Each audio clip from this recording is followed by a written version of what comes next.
Hello friends, my order from Gold Spot pens came in, so I have my new nib to exchange out of this Kaweco for the Ghost ink. So let's get to it. So we have here the double broad nib for the Kaweco. Let me take it out of its little shipping canister. And I did order the double broad to replace the medium nib because I really want to put down some wet ink on my page with that Ghost ink and some others that I've just needed the substantial nib with to do that. So I'm just uncapping, and we're going to take off this to show you that I do have an inked cartridge in here. It still has the Ghost ink inside, and I'm just going to try to wiggle and pull out my nib feed here with my bare hands. It's going to be a little messy because there is ink in that, and if I do not have enough friction grip, I'm going to use here this little rubber piece called the Goulet grip. You could use a rubber band, a rubber glove from the kitchen, anything that would give you a substantial hold as you pull. So I'll be washing that out. And I need to do the same thing again with this one, because in the plastic pens, you have to pull the nib from this little collar. In the metal pens, they actually unscrew. You can unscrew the nib feed here and replace it, but the plastic pens do not provide that luxury. So, all right, new nib, the double broad. I don't know if I can focus in enough to show you, but we'll find out soon enough. I'm going to pull out, careful not to damage as you pull. I'm going to pull out the nib and nib feed.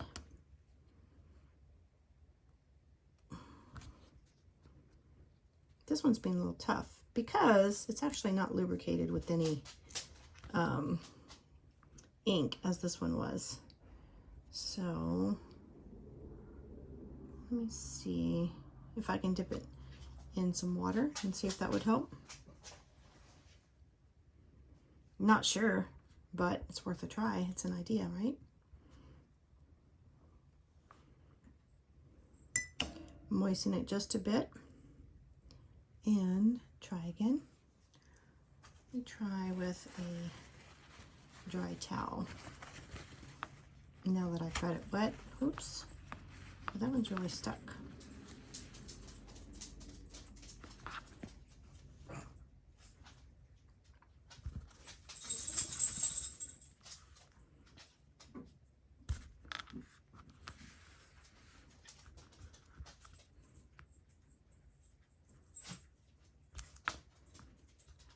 Okay, so here are our pieces.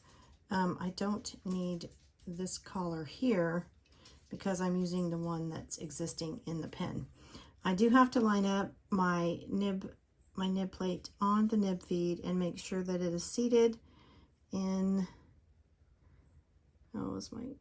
seated in this little groove. You can tell when it slides down and where it seats and where it's supposed to be.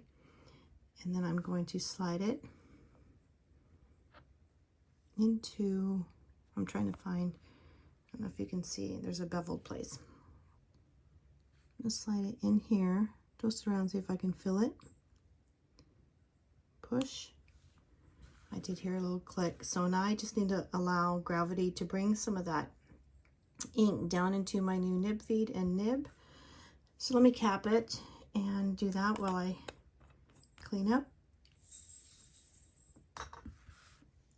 I need to give this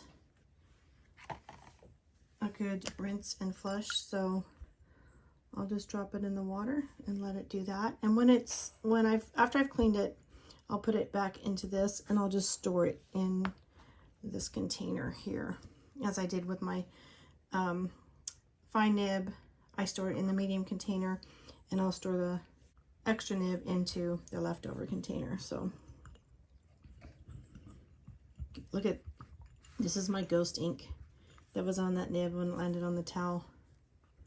Gorgeous, gorgeous, gorgeous. I'm excited to write that out on a page. So I'm going to let this nib and feed dry before I store it in containers. So we'll move it aside. And there we go. I do want to get my Christmas swatch book and see what we have here to share once we get this pen writing. And we're going to go to the ghost page. What day was that?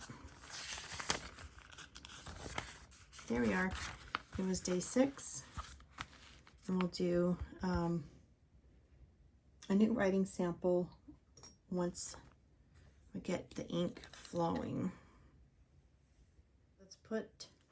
Let's put some broad or double broad letters on the page. Now that we've switched out the Kaweco nib, oh, you can see a huge difference there.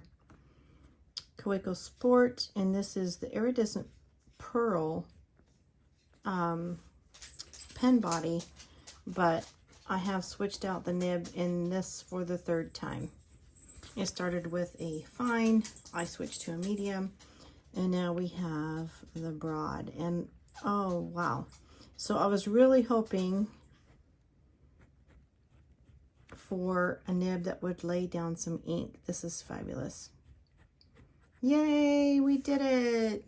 Okay, I'm happy with that, and you could see from the video I'm quite the novice, but it was simple enough for me to completion. So thank you for spending some of your precious moments with me. You have a blessed day. Bye-bye.